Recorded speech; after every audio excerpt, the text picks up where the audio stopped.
राधे कृष्ण। संकल्प सिद्धि परिवार में आप सबका स्वागत है।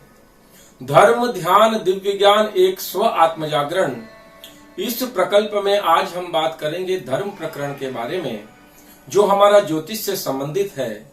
आज का हमारा विषय है संतान प्राप्ति के उपाय। प्राय हमने देखा है कि जिनके जीवन में संतान नहीं है, उन दंपतियों के जीवन में इतनी निरस्ता आ जाती है कि वह संतान प्राप्ति के लिए किसी भी हद तक पहुंच जाते हैं। क्योंकि कहते हैं ना कि जीवन में जिस व्यक्ति के संतान नहीं है, भारतीय हिंदू शास्त्र यह कहता है कि उसकी मुक्ति होना कदापि संभव नहीं है। तो संतान प्राप्ति हमारे जीवन में कैसे हो और हम संतान प्राप्ति के लिए क्या उपाय करें जिससे हमें संतान प्राप्त हो जाए। क्योंकि प्राय ये देखा जाता है कि पुत्र की कामना में कोई भी व्यक्ति किसी भी तरह का अनुष्ठान करवाता है, पूजा पाठ करवाता है, मगर जब हमारे जीवन में पुत्री आ जाती है, माता पिता की बात तो मैं नहीं करता, मगर दादा दादी के मन में बड़ा क्षोभ होता है कि प्रभु हमने कौन से ऐसे कर्म किए कि तू हमारी सुनता नहीं है। घबराना नहीं है, क्योंकि कहते हैं कि नारी तू नारायणी। हम सब कहां से उत्पन्न हुए हैं, हमारा उद्गम स्थान क्या है। हिमालय से नदियां निकलती है तो वो समुद्र में जाकर के विलीन होती है। तो जो जीवन में शक्ति स्वरूपा है, जो हमें प्रवाह सिखाती है, जो हमें ज्ञान की अधिष्ठात्री है, उन स्त्रियों को जब हम इतनी अवमानना करते हैं तो ये किसी हद तक मैं ये मानता हूं कि उचित नहीं है। मगर आज हम बात कर रहे हैं संतान प्राप्ति के उपायों के बारे में। तो ज्योतिष शास्त्र के अंदर पंचम भाव को जो है वो संतान का घर कहा गया है।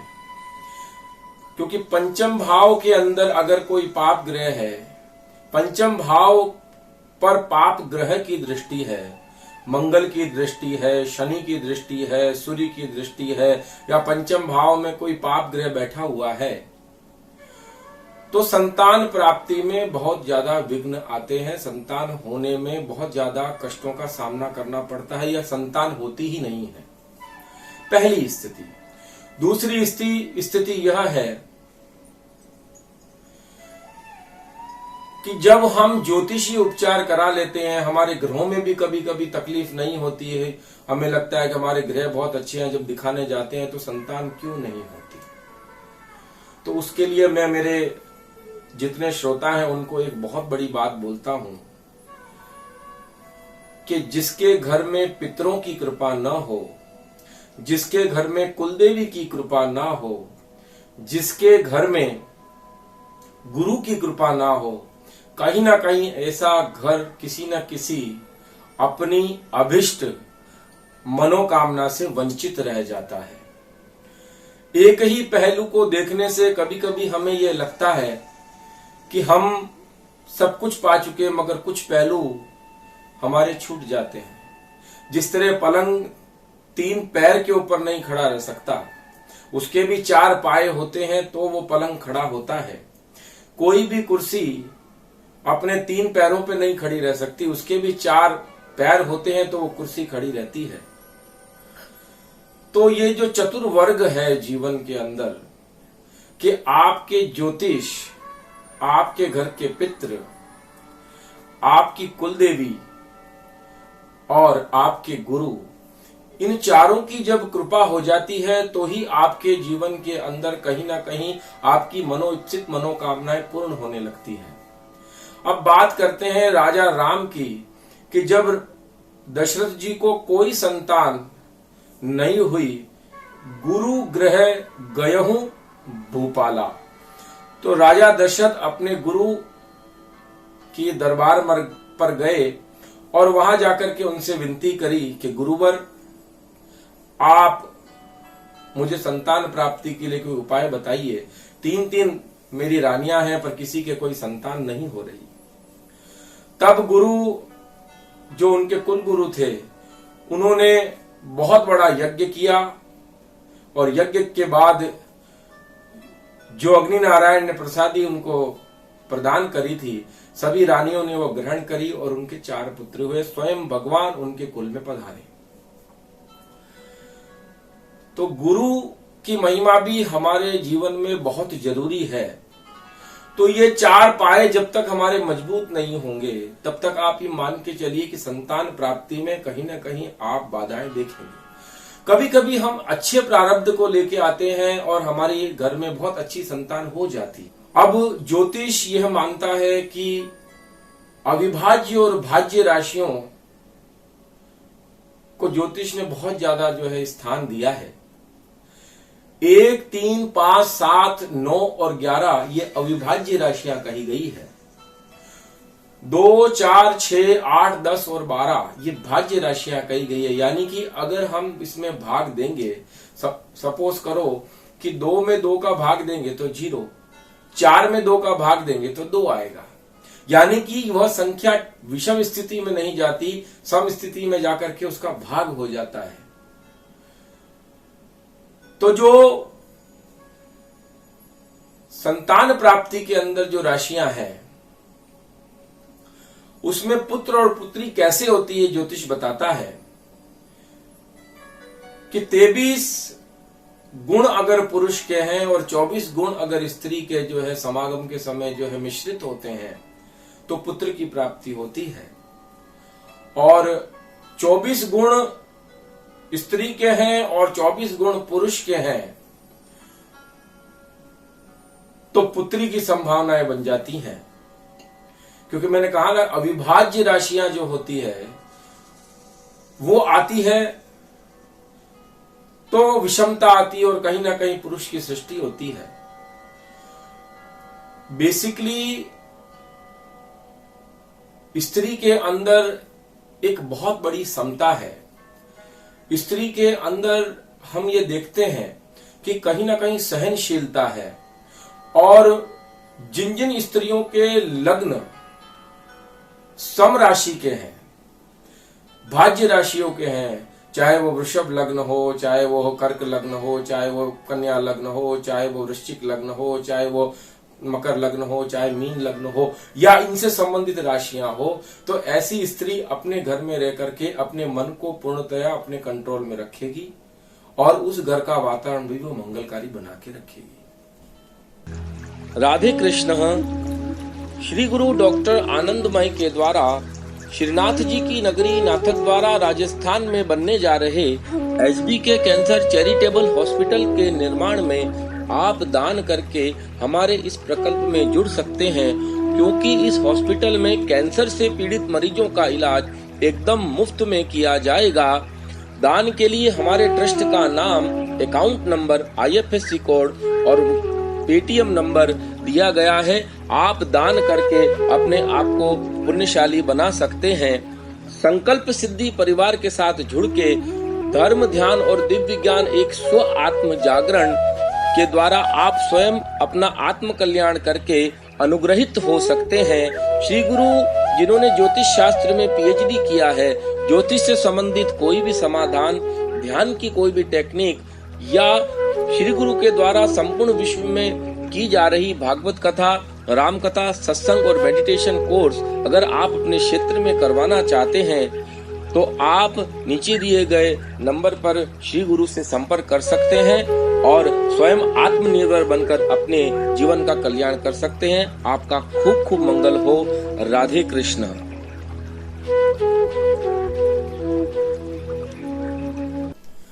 तो अब हम बात करते हैं कि जब ये अविभाज्य और भाज्य राशियां, यानी कि गुण जब सम गुण है तो स्त्री पुत्री का जन्म होता है और विषम गुण जब हो जाते हैं तो पुत्र का जन्म होता है। साधना की जहां तक अब हम बात करते हैं तो एक बहुत बड़ी बात मैं आपको बताता हूं कि साधना में एक चीज बहुत महत्वपूर्ण है और वह चीज होती है आपके अंदर का श्रद्धा भाव। क्योंकि ये प्रेम ही तो है जो पति पत्नी को पूरी जिंदगी एक दूसरे के साथ रखता है। जब पुरुष के मन में स्त्री के प्रति संशय आ जाता है तो क्या होता है आप देखो, वही स्त्री पुरुष थे मगर जब संशय आता है, जब भाव बदल जाते हैं और वही स्त्री अच्छी नहीं लगती। तो ये जो संशय आना है, ये जो प्रेम आना है, ये सब भावों के साथ चलता है। कई तरह के भाव होते हैं पर जो श्रद्धा भाव होता है, वो श्रद्धा भाव अगर आप किसी भी कर्म के प्रति रखते हैं, किसी भी कार्य के प्रति आप श्रद्धा भाव रखते हैं, तो ही आप जीवन में सफल होते हैं। सफल होना आपके भावों के ऊपर निर्भर करता है। तो सबसे पहले मैं आपसे निवेदन करना चाहूंगा, उपाय बताने से पहले लिंक के माध्यम से इसी जो मैं उपाय आपको संतान प्राप्ति के बता रहा हूं, उन्हीं उपायों के नीचे एक लिंक होगा। उस लिंक को आपको 21 दिन तक जो है आंख बंद कर करके सुनना है रात को सोने से पहले, जिसमें मैं आपके सबकॉन्शियस माइंड को इम्प्रिंट करके आपको संतान हो वह उपाय मैं आपको बताऊंगा। देखिए, मन के रोग जो होते हैं ना, उसका निदान जो होता है वो सबकॉन्शियस माइंड से ही उसका निदान कर सकते हो। और तन के जो रोग हैं, अगर मन स्वस्थ हो जाए तो आपका सबकॉन्शियस माइंड, अचेतन माइंड उसका इलाज कर देता है। ये बहुत बड़ी बात मैं आज आपको बता रहा हूं, क्योंकि कहीं से बाहर से आप केमिकल लेकर के अपने आप को स्वस्थ करते हो, वही केमिकल आपके अंदर है, क्योंकि आप भी एक पूरा ब्रह्मांड है। तो जब आपके अंदर वो केमिकल छूटने प्रारंभ होते हैं तो बाहर की दवाइयों को लेने की जरूरत नहीं। ये खुशी के केमिकल, ये गम के केमिकल, ये जितने रासायनिक क्रियाएं आपके अंदर हो रही हैं, वो सब आपके अंदर से होती है। आपके अंदर भी वृक्ष हैं, आपके अंदर भी नदियां हैं, आपके अंदर भी जड़ी बूटियां हैं, आपके अंदर भी वनस्पति है। सभी शक्तियां, सभी वनस्पतियां, सारा ब्रह्मांड आप लेके बैठे हो। इसीलिए तो ऋषि मुनि ने कहा कि आपकी जो सीधी आंख है वो सूर्य है और आपकी जो लेफ्ट साइड की जो आंख है उसको चंद्र माना गया है। तो हमें अभी इस बारे में ज्यादा चर्चा नहीं करनी, मगर आपको जो मैं 21 दिन करने के लिए एक्सरसाइज दूंगा, लिंक में जाकर के उसको आप डाउनलोड कर लीजिए और उस एक्सरसाइज को आप करिए। और अब मैं आपको उपाय बताता हूं। सर्वविदित उपाय है, मगर सफलता नहीं मिलने के पीछे मैंने कारण बता दिया कि आपके 4 पाए आप मजबूत करिए तो ही कोई अनुष्ठान आपका जो है आपको फल देगा। पहली बात, सबसे पहली बात यह है कि आप एक सबसे बड़ा काम करिए कि बालकृष्ण लाल की एक फोटो आपके घर में ले आइए और उसको आपके बेडरूम में लगा दीजिए। या जब आप सुबह उठते और पहली नजर आपकी पड़े ऐसी जगह आप उस पर लगा दीजिए, उसको लगा दीजिए। और जब आप उठते हैं सुबह और जब आप सोते हैं, जो ध्यान मैं आपको बता रहा हूं, जो आपको एक्सरसाइज दे रहा हूं, वो करिए। और उसके बाद सुबह उठते केवल 2 या 3 मिनट बालकृष्ण लाल का ध्यान करिए। ज्यादा नहीं हो सके तो इस मंत्र का आप स्वयं या तो 1.25 लाख जाप करके और उसके बाद उसका दशांश होम या माला करके इसको आप खुद इस अनुष्ठान को पूर्ण कर सकते हैं। या अगर आपको समय नहीं मिले तो किसी भी ब्राह्मण को आप जो है अपना संकल्प छुड़वा करके और उस ब्राह्मण के द्वारा भी उस जाप को आप करवा सकते हैं। 1.25 लाख जाप आपको करवाने हैं, दशांश होम या दशांश माला आपको करवानी है और बालकृष्ण लाल का आपको नित्य चिंतन करना है। मंत्र इस तरह है, क्लीम देवकी सुत गोविंद वासुदेव जगतपते देहि में तन्यम कृष्ण त्वाम अहम शरणम गतः। बस इसी मंत्र का आपको 1.25 लाख जो है अनुष्ठान करवाना है जाप का, पर श्रद्धा भाव बहुत जरूरी है। पितरों के प्रति समर्पण, कुल देवी के प्रति समर्पण और गुरु के प्रति समर्पण आपको रखना है। उसके बाद दूसरा उपाय, जब आपकी पत्नी गर्भवती हो जाए या जिस किसी के साथ आप रहते हैं वो गर्भवती हो जाए, तो इस मंत्र का 1.25 लाख अनुष्ठान आप जब करवा चुके हैं तो 24,000 इस मंत्र का आप गर्भ रक्षा के लिए, यानी आपका गर्भ तो आपने धारण कर लिया मगर वो 9 महीने वहां टिका रहे, उसकी रक्षा प्रभु करते रहे द्वारिकानाथ, उसके लिए आपको एक 24,000 मंत्र का जो है जाप करना है। वो मंत्र मैं अभी आपको देता हूं और उसकी दशांश माला या दशांश हवन आपको करा देना है। भागवत जी का यह मंत्र है। उत्तरा के गर्भ को जब अश्वत्थामा ने नष्ट करने के लिए ब्रह्मास्त्र छोड़ा तो उत्तरा दौड़ती दौड़ती द्वारकानाथ द्वारकापुरी जाने के लिए रथ पर चढ़े ही थे और दौड़ती दौड़ती आई और उसने कहा कि प्रभु मेरी इस जो प्रकाश मेरे पीछे आ रहा है, तेज पुंज आ रहा है, मेरे गर्भ को नष्ट करने, उससे मेरी रक्षा कर। तो ये मंत्र इस प्रकार है जो आपके गर्भ धारण करने के बाद आपकी उस गर्भ की रक्षा करके उसको पूर्ण स्वस्थ किसी भी संतान को इस दुनिया में लाएगा। कि पाहि पाहि महायोगिन्य देव देव जगतपते नान्यम त्वद भयम पश्ये यत्र मृत्यु परस्परम। इस मंत्र का 24,000 आप जाप करवाइए या आप खुद करिए। अगर आपने किसी से इस मंत्र का जाप भी करा लिया है, किसी ब्राह्मण से, तो नित्य एक माला आप स्वयं जो है आपको करनी है, यानी कि पत्नी को, स्त्री को इसकी एक माला नित्य करनी है। अब दूसरी समस्या ये आती है कि पत्नी के अंदर हो सकता है कोई समस्या ना हो, और आजकल पुरुषों के स्पर्म काउंट में बहुत ज्यादा तकलीफ आने लग गई। स्पर्म काउंट बनने बंद हो गए, स्पर्म काउंट की मात्रा नहीं है, स्पर्म बाहर नहीं आते, तो शुक्राणुओं का इलाज हम किस तरह करें? तो उसके इलाज के लिए आयुर्वेदिक ये मानता है कि नारियल, अगर आप नारियल का सेवन नित्य करते हैं, गन्ने का रस का सेवन आप नित्य करते हैं, तो कहीं ना कहीं आपके शुक्राणु बनना प्रारंभ हो जाते हैं। ध्यान की 9 चक्रों की विधि कुछ ही समय में आने वाली है। जब आप 7 चक्रों की साधना करेंगे, ध्यान की 7 चक्रों की जब आप साधना करते हैं, तो उसके अंदर आपके शरीर में जो वात पित्त कफ का जो इम्बैलेंस है वो अपनी सम स्थिति में आ जाता है, तो वह भी आपको फायदा करेगा। तो योग से और दवा से आप इसको अपना इलाज कर सकते हैं। और जिस किसी जातक के जीवन में संतान से संबंधित कोई समस्या है, इन सब उपायों को करने के बाद भी उनके संतान नहीं हो रही है, तो आप नीचे दिए गए नंबर पे कॉल करके मुझसे मिल सकते हैं।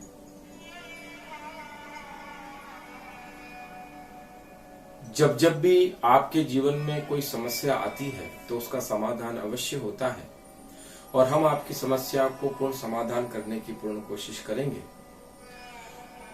आज के हमारे इस धर्म प्रकरण जो ज्योतिष से संबंधित संतान प्राप्ति के उपाय के बारे में था, आज इतना ही।